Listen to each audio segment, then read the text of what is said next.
Hello everyone, welcome back to EduGrown. This is Richa Sharma, your social science educator, and as you know that हमारे channel पे हमने class 9th and 10th के लिए नया session लेके आए हैं जिसके अंदर हम पूरा कोर्स कंप्लीट करवाने वाले हैं, वो भी free of cost.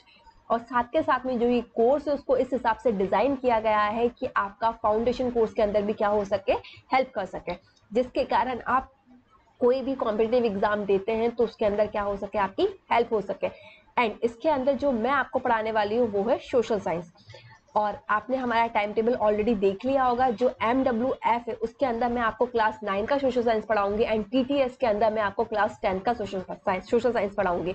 And as you know that today is Tuesday, इसलिए आज किसकी बारी है, आज क्लास 10th की बारी है। ओके, तो क्लास 10th का सोशल साइंस का आज मैं ज्योग्राफी का चैप्टर नंबर 1 पढ़ाने वाली हूँ जिसका नाम है रिसोर्सेज एंड डेवलपमेंट। और ये उसका 3rd लेक्चर है। उसके प्रीवियस वाले लेक्चर के अंदर मैंने आपको क्लासिफिकेशन ऑफ रिसोर्सेज का थोड़ा सा ओवरव्यू दिया था एंड आज मैं आपको क्या करूंगी, ब्रीफली एक्सप्लेन करूंगी। Okay, so let's start our video, but before starting our video I want to tell you one more important thing and that is आपको क्या करना है। अगर आपको कोई भी नोट्स डाउनलोड करने regarding class 9th and 10th तो आप क्या करोगे, आप विजिट कर सकते हो हमारी वेबसाइट पे जिसका नाम है www.edugrun.in। ओके, आप यहाँ पे जाएंगे। यहाँ पे जाने के बाद आपको जिस भी सब्जेक्ट के, जिस भी चैप्टर के और क्लास 9th एंड 10th के जो भी नोट्स चाहिए आप क्या कर सकते हो, यहाँ से इजिली डाउनलोड कर सकते हो। Okay, and one more thing, please do remember to subscribe my channel as well as hit the bell icon so you never miss a video from my side. So let's have video.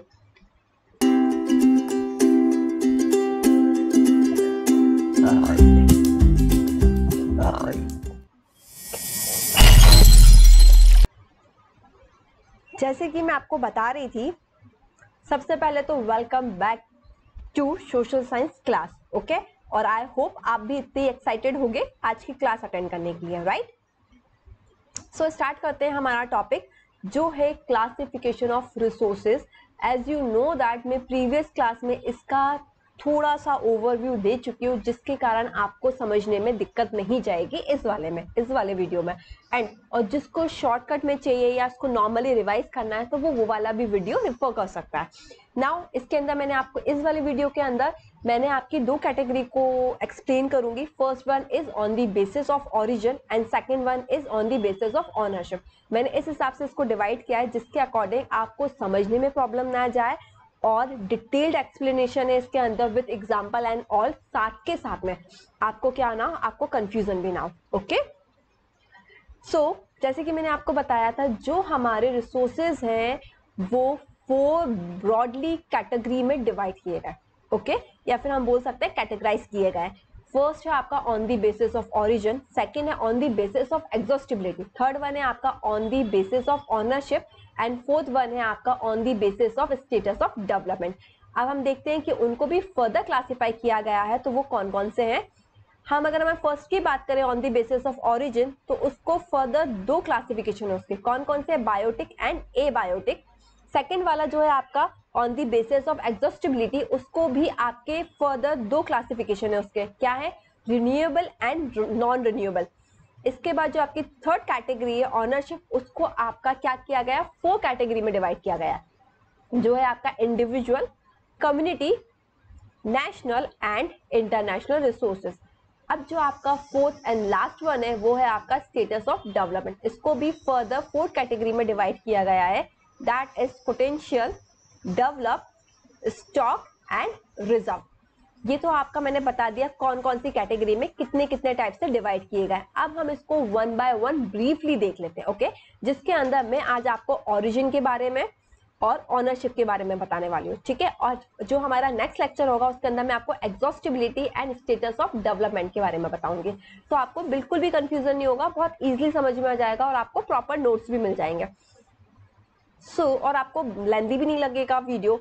जो हमारा first है on the basis of origin, जैसे कि मैं हमेशा आपको बताती आती हूँ कि हमें किससे समझना होता है, हमें वर्ड से समझना होता है। ओके, तो जो हमारा इसमें जो वर्ड है वो क्या, ओरिजिन। ओरिजिन से आप क्या समझते हो? ओरिजिन का मतलब होता है कोई भी चीज कहाँ से ओरिजिनेट हुई है, ठीक है, कहाँ से वो चीज अराइज हुई है, कहाँ से वो चीज निकली है। उसको हम बोलते हैं ओरिजिन। तो यहाँ हम उसी के बेसिस पे देखेंगे जो कि हमारा फर्दर दो क्लासिफाइड किया गया है। First one is biotic, second one is abiotic. तो हम सबसे पहला वाला देख लेते हैं बायोटिक रिसोर्सेज। अगर हम बायोटिक रिसोर्सेज की बात करते हैं तो उसकी डेफिनेशन होती है biotic factors are the living part of an environment. जो भी हमारे एनवायरनमेंट के लिविंग पार्ट है उसमें जो भी बायोटिक फैक्टर्स होते हैं वो हमारे क्या कहलाते हैं, बायोटिक रिसोर्स कहलाते हैं। या फिर और सिंपल लैंग्वेज में मैं आपको बताऊं तो बायोटिक रिसोर्सेज, सिंपल बायो का मीनिंग क्या होता है, आपकी लाइफ। तो वो कोई भी रिसोर्सेज जो आपके एनवायरनमेंट में अवेलेबल है वो कैसे होने चाहिए, वो लिविंग बीन होने चाहिए या फिर उनके अंदर लाइफ होनी चाहिए, वो हमारे क्या कहलाते हैं, बायोटिक रिसोर्स कहलाते हैं। अगर मैं एग्जाम्पल की बात करूं आपका, तो एग्जाम्पल हो जाएगा ह्यूमन, फ्लोरा, फ्लोरा मतलब प्लांट लाइफ, एंड फोना, फोना मतलब एनिमल लाइफ एग्जैक्टली। और ये आप क्या देख सकते हो, आप एग्जाम्पल यहाँ देख भी सकते हो आपकी स्क्रीन के ऊपर, ओके, कि फंगई, प्लांट एग्जैक्टली, ये सारी चीजें क्या है, एनिमल, ये सारी चीजें क्या है आपके, ये सारे आपके बायोटिक रिसोर्सेज में आते हैं। क्यों, ये क्योंकि ये लिविंग बींग्स है, इनके अंदर लाइफ है। नाउ अब हमारा जो सेकंड कैटेगरी है फर्स्ट की, वो है एबायोटिक रिसोर्सेज। जैसे कि बायोटिक रिसोर्सेज में क्या था, जिसके अंदर लाइफ हो, और ए बायोटिक उसका जस्ट अपोजिट है, ओके। तो ए बायोटिक का मतलब क्या होगा, जिसके अंदर लाइफ ही ना हो, जिसके अंदर लाइफ ना हो वो हमारा क्या कहलाएंगे, ए बायोटिक रिसोर्स कहलाएंगे। लेट्स सी डेफिनेशन पे आते हैं हम। Abiotic factors are the non living parts of an environment. जो भी आपका एनवायरनमेंट है उसके अंदर जो भी नॉन लिविंग पार्ट्स है उसको हम क्या बोलते हैं, वो हमारे बायोटिक रिसोर्सेज कहलाते हैं। अगर मैं एग्जांपल की बात करूं तो wind, water, climate, soil, sunlight, ये सब क्या आपके रिसोर्सेज है, लेकिन इनके अंदर लाइफ नहीं है, ओके, ये नॉन लिविंग थिंग है, इसलिए हम इसको ए बायोटिक रिसोर्स बोलते हैं। Got it? नाउ अब जो आपकी सेकंड कैटेगरी है वो है on the basis of ownership, okay. अगर हम on the basis of ownership की बात करें आपका, तो आपको पता ही है जो आपके ऑनरशिप के बेसिस पे है वो आपकी 4 कैटेगरी में डिवाइड किया गया है, ओके। हम वन बाय वन देखेंगे। उससे पहले मैं आपको बता दूं ऑनरशिप का मीनिंग क्या होता है। ऑनरशिप का मीनिंग होता है किसका अधिकार है उसके ऊपर, ठीक है, वो चीज, वो प्रॉपर्टी किसकी है, किसी एक बंदे की, ओके। तो हम उसको क्या बोलेंगे, ऑनरशिप बोलेंगे। सो ऑनरशिप के अंदर हमारा क्या आएगा, सबसे पहला जो रिसोर्सेज वो है इंडिविजुअल रिसोर्सेज। इंडिविजुअल मतलब किसी एक सिंगल की प्रॉपर्टी होना, किसी एक सिंगल का रिसोर्स होना। अगर मैं डेफिनेशन की बात करूं तो individual resources are those resources which are owned by private individual. वो कोई भी रिसोर्सेज जो ओन करे, या फिर हम बोले जिसकी ऑनरशिप किसके हाथ में हो, किसी प्राइवेट इंडिविजुअल के हाथ में उसकी ऑनरशिप हो, तो उसको हम क्या बोलेंगे, इंडिविजुअल रिसोर्सेज बोलेंगे। और इन्हीं रिसोर्सेज को हम प्राइवेट रिसोर्सेज भी बोलते हैं। क्यों, क्योंकि ये किसी प्राइवेट के हाथ में, ठीक है, किसी एक पर्टिकुलर बंदे के हाथ में, इसलिए। अब हम इसके एग्जाम्पल देखेंगे। जो इसके एग्जाम्पल है उनको हम बोल सकते हैं एक तरह से 2 कैटेगरी में डिवाइड किया गया है, ठीक है। फर्स्ट जो एग्जाम्पल दिया गया आपका वो अर्बन के बेसिस पे दिया गया है। सेकंड जो एग्जाम्पल दिया गया है वो आपका रूरल के बेसिस पे दिया गया है, ठीक है। अर्बन मतलब आपकी, हम सिटीज की बात करेंगे, और रूरल मतलब आपके विलेजेस की बात करेंगे। तो अगर हम एग्जाम्पल देखें, example of urban individual resources, तो वो क्या होंगे, आपके प्लॉट हो गए, हाउसेज हो गए, या फिर अदर प्रॉपर्टी, आपकी कार हो गई, आपका कैमरा हो गया, ठीक है, आपका लैपटॉप हो गया, कोई भी ऐसी चीज जो किसी सिंगल के पास है उसको हम क्या बोलेंगे, उसको हम इंडिविजुअल रिसोर्सेज बोलेंगे। अगर यही हम बात करें रूरल इंडिविजुअल रिसोर्सेज की, तो वो क्या होंगे, आपके ट्रैक्टर्स हो गए, एग्रीकल्चर लैंड हो गया, या फिर कोई भी ऐसी चीज जो कि एग्रीकल्चर, कोई भी ऐसा इक्विपमेंट जो कि एग्रीकल्चर करने के काम में आता है, ठीक है। तो वो सारी चीजें क्या कहलाएंगी आपकी, वो सारी चीजें आपके रूरल इंडिविजुअल के एग्जाम्पल कहलाएंगे, ओके, गॉट इट। नाउ जो आपका सेकेंड टाइप है वो है community resources.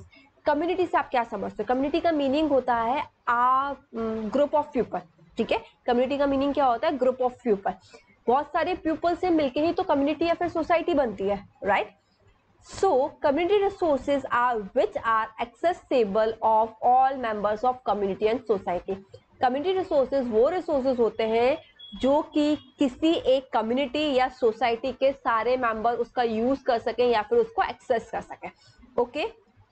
Now example of urban community resources की अगर हम बात करें, जैसे कि अपन ने इंडिविजुअल में देखा था, सेम कम्युनिटी रिसोर्स में भी आपका क्या किया गया है, एग्जाम्पल को 2 कैटेगरी में बांटा गया, एक अर्बन एंड एक रूरल। तो अगर हम अर्बन के एग्जाम्पल की बात करें तो public park, picnic spots, play ground and etcetera.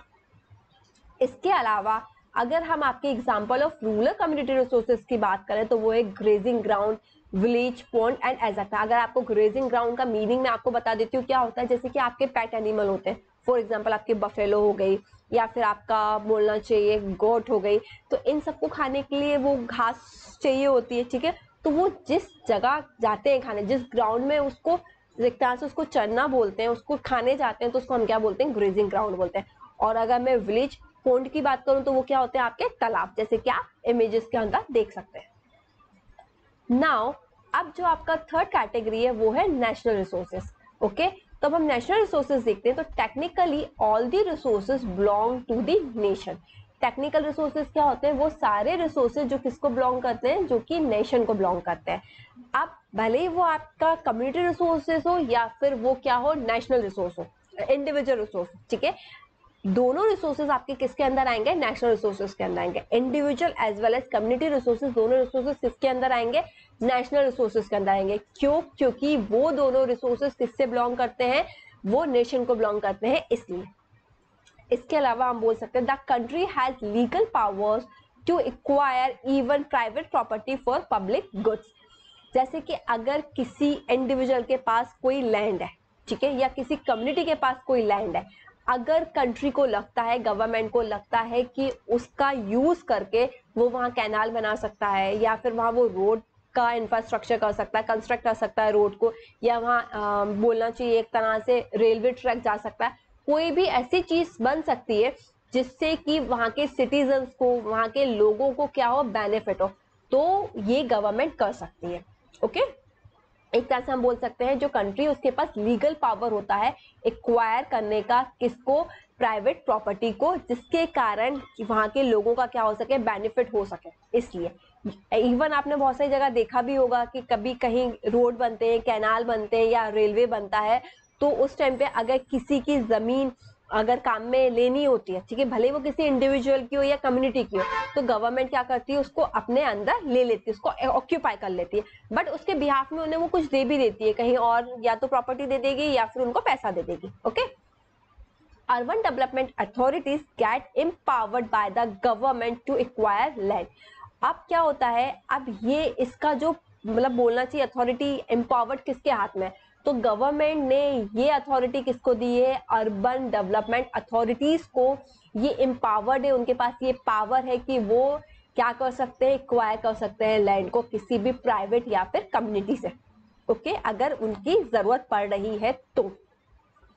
Now all the minerals, water resources, forest, wildlife, land within the political boundaries। जैसे कि मैंने बताया था, कोई भी भले वो मिनरल हो, वाटर रिसोर्सेज हो, फॉरेस्ट हो, वाइल्ड लाइफ हो, आपका इंडिविजुअल रिसोर्सेज हो या फिर कम्युनिटी रिसोर्स हो, कुछ भी हो, वो अगर आपकी पॉलिटिकल बाउंड्री के अंदर आ रहा है या फिर हम बोल सकते हैं आपके नेशन के अंदर आ रहा है, तो वो किसके अंदर आएगा, वो नेशन रिसोर्सेज के अंदर ही आएगा। And oceanic area up to 12 nautical miles, और हम उसको बोल सकते हैं 22.2 kilometre from the coastal term as territorial water. ठीक है, ये तो हमने है ना, ये हमने देखा था पॉलिटिकल बाउंड्रीज के अकॉर्डिंग देख लिया, land with in the political boundary. But जैसे कि आपने ये आप यहाँ देख रहे हैं, ओके, ये आपको पता है कि इंडिया के तीनों साइड क्या है, वाटर है। तो इंडिया के जो तीनों साइड वाटर है, तो ये जो आपका लैंड के बाद का जो वाटर है, तो वहां से 12 नॉटिकल माइल्स तक जो भी एरिया आता है वो आपका क्या कहलाएगा, टेरिटोरियल वाटर कहलाएगा। और वो किसके अंडर आएगा, वो भी नेशन रिसोर्सेज के अंडर आएगा। साथ के साथ में नेशनल रिसोर्सेज के अंडर तो आएगा ही, बट उसके साथ में अगर वहां कोई भी रिसोर्सेज होगा, वो भी किसके अंदर आएगा, वो भी आपका नेशनल रिसोर्सेज के अंदर आएगा। ठीक है, यही मैंने लिखा है, therefore resources therein belong to the nation. जैसे कि ये मैंने आपको एग्जांपल दिया है, आप इमेजेस के अंदर देख सकते हैं आपकी स्क्रीन पे, ये ट्रेन है एक तरह से जा रही है और पास में उसका रोड भी है, तो वो सब क्या है, एक तरह से नेशनल रिसोर्सेज है। ओके, नाउ अब हमारा जो लास्ट कैटेगरी है on the basis of ownership की, वो है international resources. There are international institute which regulate some resources.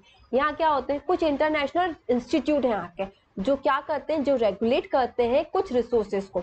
Okay, जैसे कि the oceanic resources beyond 200 nautical miles of the exclusive economic zone belong to open ocean. यहाँ क्या बोला जा रहा है, आपका जो ओशनिक रिसोर्सेज होते हैं जो किसके बियॉन्ड होते हैं, 200 नॉटिकल माइल्स के बियॉन्ड होते हैं, ठीक है, जिसको हम एक्सक्लूसिव इकोनॉमिक जोन बोलते हैं, वो किसको बिलोंग करते हैं, वो ओपन ओशन को बिलोंग करते हैं।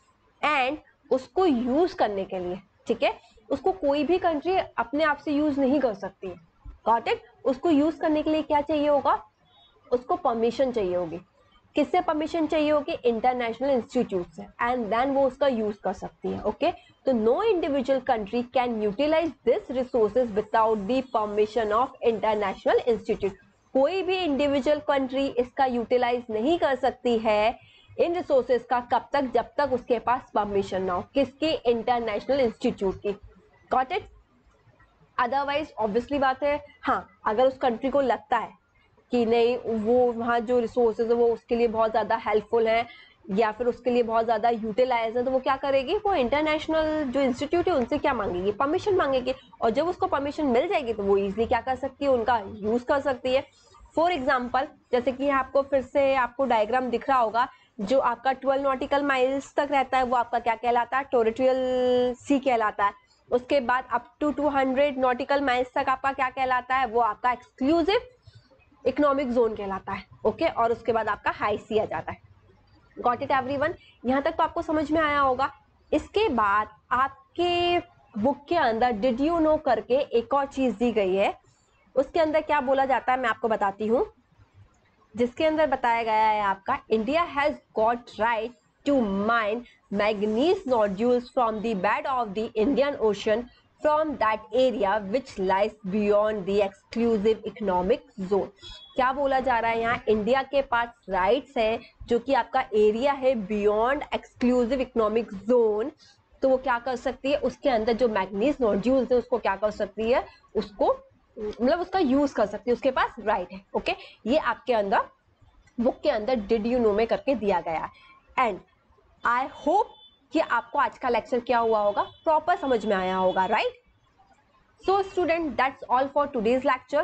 I hope you found it to be helpful. If yes, so please show me your support by giving this video a big thumbs up. Okay, and after that also you found that if you have any doubt regarding this concept or regarding any concept, so let me know on the in the comment section, so I will clear है। Okay, जो भी आपको कोई भी doubt होता है, आपको लगता है कोई भी आपको डाउट है या कोई भी आपको कंफ्यूजन है regarding any concept, okay, regarding any topic, तो आप क्या करो, आप मुझे बताओ। मैं रियली मैं बहुत खुश होंगी कि मुझे आपका जो डाउट्स है उनको क्लियर करने का मौका मिल रहा है। Okay, so now one more thing, please do remember to subscribe my channel as well as hit the bell icon so you never miss a video from my side. Okay, so this is my name is Richa Sharma. Thank you so much for watching my video. Bye bye, take care.